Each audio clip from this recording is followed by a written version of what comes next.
Selamat datang saudara-saudari. Hari ini kita sambung dalam pelajaran mengenai kerja mujizat. Ya. Mujizat di dalam hidup orang yang percaya. Ya. Ini mujizat yang diberi oleh Tuhan. Ya. Roh Kudus bekerja. Okey.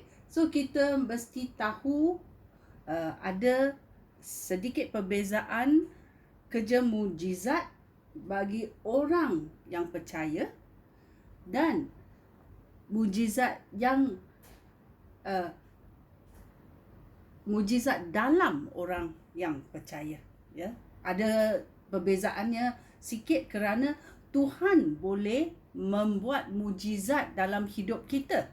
Ya, dan kita sebagai orang yang percaya kepada penyelamatan Yesus Kristus boleh kerjakan mujizat melalui arahan Roh Kudus.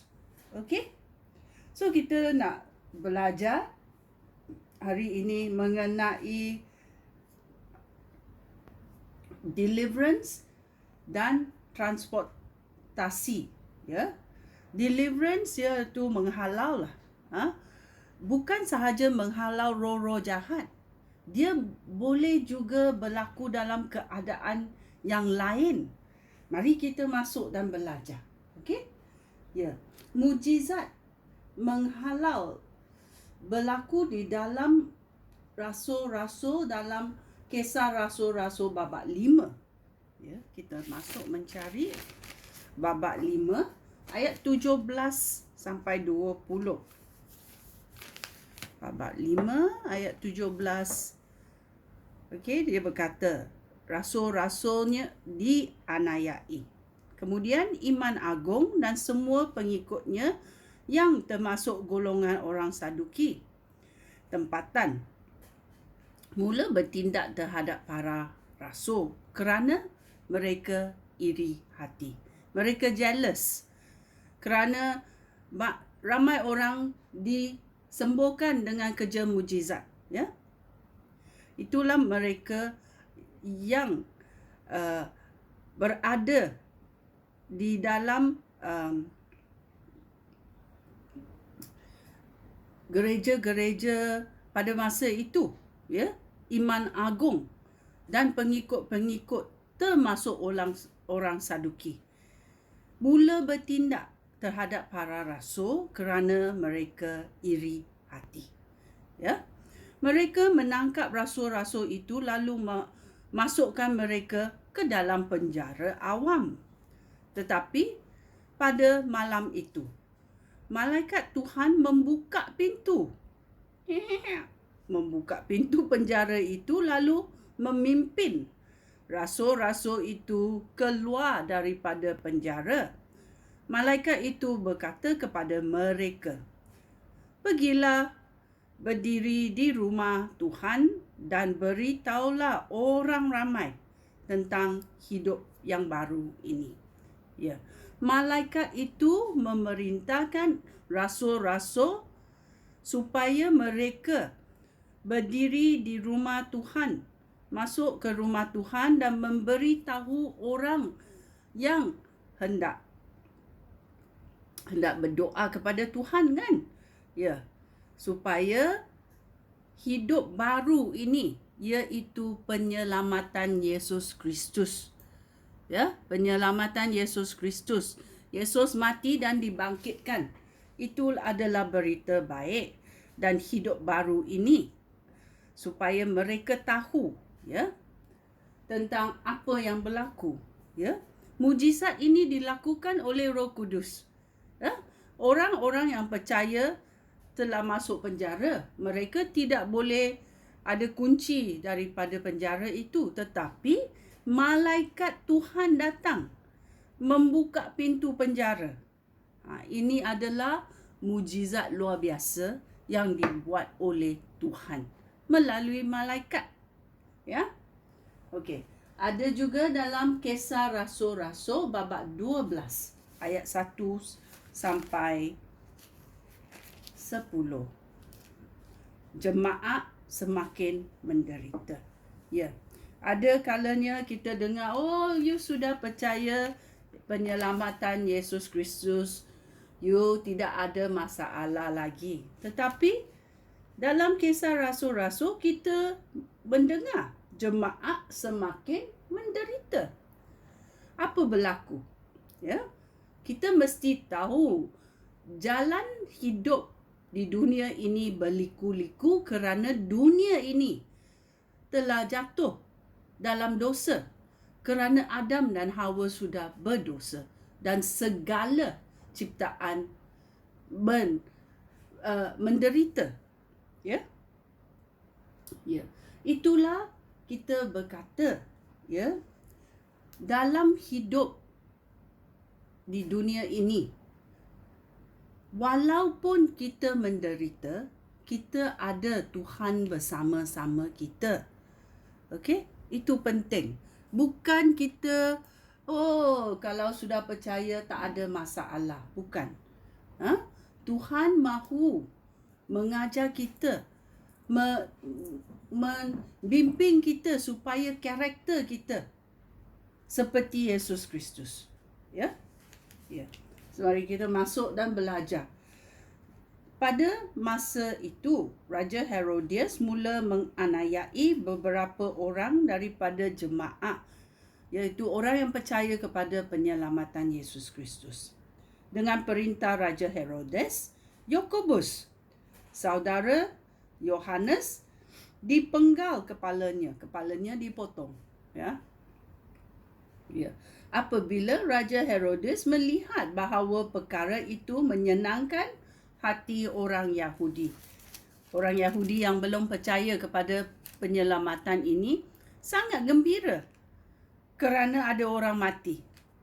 Apa logik ini, ya? Ya, kita mesti tahu. Minda kita mesti cerdas. Okey? Raja Herodes melanjutkan perbuatan yang jahat dengan menangkap Petrus. Hal ini berlaku pada waktu perayaan roti tidak beragi. Setelah Petrus ditangkap, dia dimasukkan ke dalam penjara. Di situ, dia dijaga oleh 4 kumpulan askar. Dan setiap kumpulan terdiri daripada 4 orang askar. Iaitu 16 orang askar jaga dia. Raja Herodes bercadang mengadili Petrus di hadapan umum apabila perayaan Paskah berakhir. Oleh itu, Petrus ditahan di dalam penjara.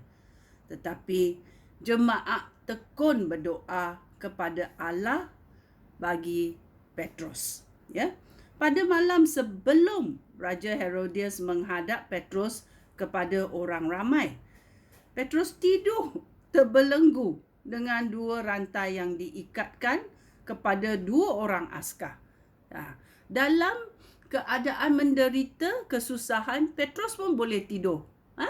Dia percaya kepada Tuhan. Itulah dia tidak risau. Dan dia juga dibelenggu dengan 2 rantai yang diikat kepada 2 orang askar.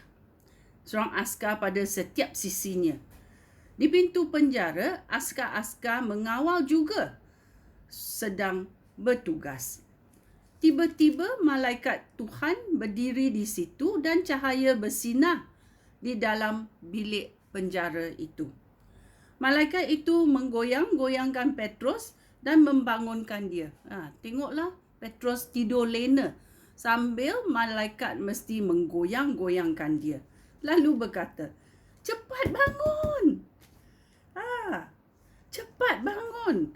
Pada saat itu juga jatuhlah rantai daripada tangan Petrus. Malaikat itu berkata lagi, ikat tali pinggang kamu dan pakailah kasut. Petrus pun berbuat demikian. Kemudian malaikat itu berkata pula, pakailah jubah kamu dan ikutlah aku. Petrus mengikut malaikat itu keluar daripada penjara. Tetapi Petrus tidak tahu sama ada perbuatan malaikat itu benar-benar berlaku atau tidak. Dia macam mimpi. Petrus menyangka semua ini hanya penglihatan. Ya, atau dia sangka ni penglihatan. Mereka melalui tempat penjagaan yang pertama, kemudian yang kedua dan akhirnya tiba di pintu besi yang menuju ke bandar. Pintu itu terbuka dengan sendirinya. Lalu mereka keluar. Mereka berjalan melalui satu lorong, lalu tiba-tiba malaikat itu meninggalkan Petrus. Ya, ini pun mujizat yang dilakukan oleh Tuhan. Tidak kena mengena dengan pengikut-pengikut.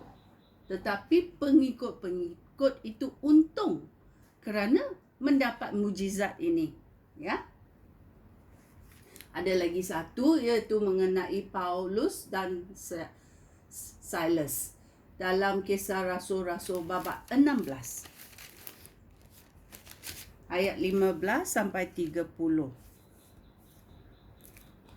Ayat 16, Pada suatu hari, kami sedang pergi ke tempat orang berdoa. Apabila kami berjumpa dengan seorang hamba wanita, dia dirasuk oleh roh jahat yang membolehkan dia meramalkan peristiwa yang akan datang. Dengan meramalkan nasib orang, dia mendatangkan keuntungan bagi orang pemiliknya. Banyak wang dia dapat dan dia bagi kepada pemiliknya. Dia adalah hamba dan dia boleh meramalkan nasib orang. Wanita itu mengikuti Paulus dan sambil berseru, "Mereka ini hamba Allah yang maha tinggi. Mereka ini hamba Allah yang maha tinggi. Mereka ini hamba Allah yang maha tinggi." Ya. Berhari-hari wanita itu berkata, dan dia berkata juga, mereka datang untuk memberitahu bagaimana Allah dapat menyelamatkan kamu. Selama beberapa hari wanita itu terus-menerus berseru demikian sehingga Paulus menjadi marah. Ya. Roh jahat pun boleh meramalkan benda-benda. Roh jahat pun boleh membuat mujizat. So kita mesti was-was dan apa berlaku. Ya. Paulus menjadi marah, lalu berpaling dan berkata kepada roh itu. Ya, dia tidak berkata kepada wanita itu, dia berkata kepada roh jahat itu. "Demi nama Yesus Kristus, aku perintah engkau keluar daripada wanita ini." Pada saat itu juga, roh itu meninggalkan wanita itu. Ya, roh itu meninggalkan wanita itu. Apabila pemiliknya sedar bahawa kesempatan untuk mendapat wang sudah lenyap, mereka menangkap Paulus dan Silas, lalu menyeret kedua-dua mereka menghadap pihak berkuasa di padang kota. Mereka menghadapkan Paulus dan Silas kepada pegawai kerajaan Roma dan berkata, "Kedua-dua orang ini orang Yahudi dan mereka menyebabkan kekacauan di kota kita. Mereka mengajarkan adat resam yang bertentangan dengan hukum kita. Kita orang Roma dan tidak dapat menerima atau menurut adat resam itu." Orang ramai pun turut menyerang Paulus dan Silas. Ya, ada orang yang dipanggil Pak Turut. Ikut-ikut aja. Tak tahu apa berlaku tetapi ikut-ikut aja. Ya. Pegawai-pegawai kerajaan mengoyakkan pakaian Paulus dan Silas lalu menyuruh orang mencampuk mereka. Setelah mereka dicampuk dengan teruk, mereka dimasukkan ke dalam penjara. Ketua penjara disuruh menjaga mereka dengan ketat. Setelah menerima perintah itu, ketua penjara itu menahan mereka di bilik penjara yang paling dalam dan mengenakan pasung pada kaki mereka. Mereka diikat kan dengan tu pasung kaki besi ni, yang besi di kakinya. Di kakinya, so dia tidak boleh lari. Apa berlaku? Kira-kira tengah malam. Paulus dan Silas berdoa. Tidak boleh tidur, mereka berdoa lah. Berdoa dan menyanyikan puji-pujian kepada Allah. Orang tahanan yang lain mendengar penyembahan mereka kepada Tuhan. Ya, tiba-tiba berlaku gempa bumi yang kuat sekali, sehingga asas penjara itu bergoncang. Ya, dalam gelap gelita, ini berlaku. Ya, semua pintu penjara terbuka dan rantai yang dibelenggu semua orang tahanan pun terlepas. Ya, orang-orang tahanan boleh melarikan diri. Apa berlaku? Ketua penjara itu terjaga. Dan apabila dia nampak pintu-pintu penjara terbuka, dia menyangka semua orang tahanan sudah cabut lari. Oleh itu, dia hendak menghunus pedang untuk membunuh diri. Tetapi Paulus berseru dengan kuat sekali, "Jangan bunuh diri. Kami masih ada di sini." Ya, ketua penjara itu meminta lampu suluh, lalu lari ke dalam dan dengan gementah dia menjatuhkan diri pada kaki Paulus dan Silas. Kemudian ketua penjara itu membawa mereka keluar dan berkata, Tuan,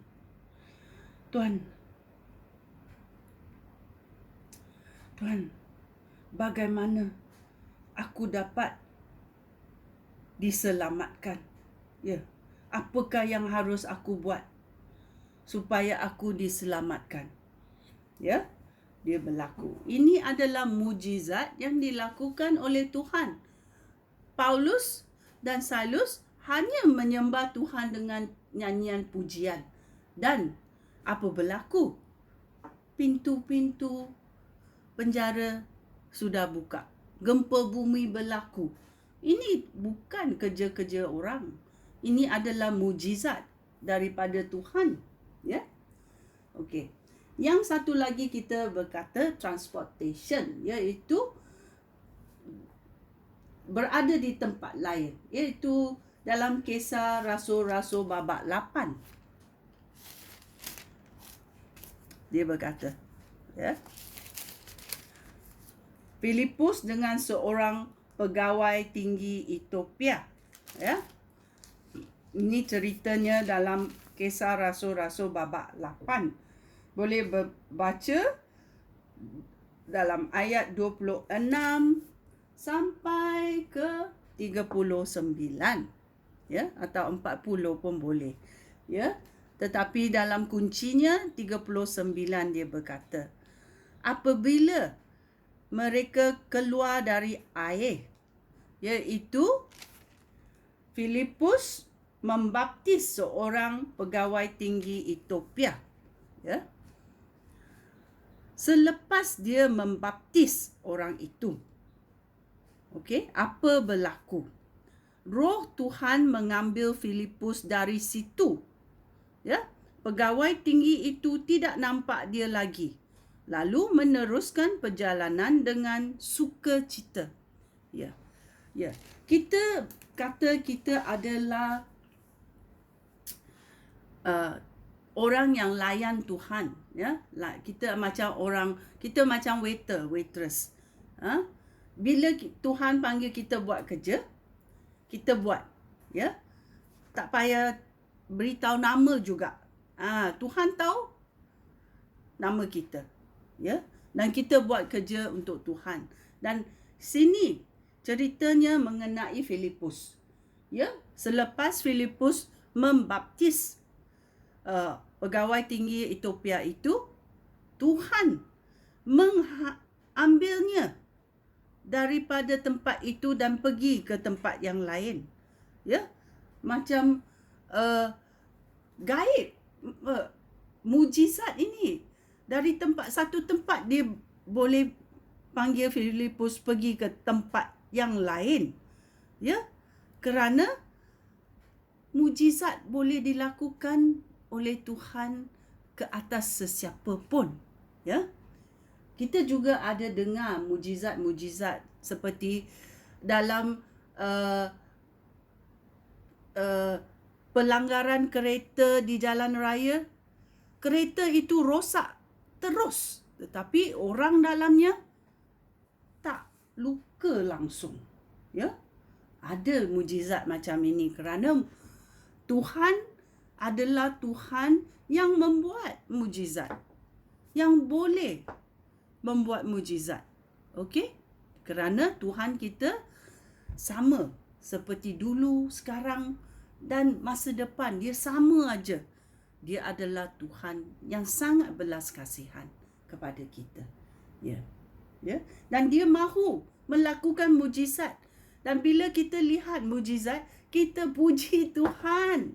Itulah dia mahu. Dia mahu memegahkan kemuliaan dia. Dan kita puji dia. Ya. Maukah kamu mengalami mujizat daripada Tuhan? Ya, kita semua nak mujizat. Ya.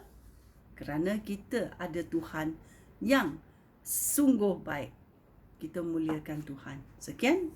Terima kasih. Shalom.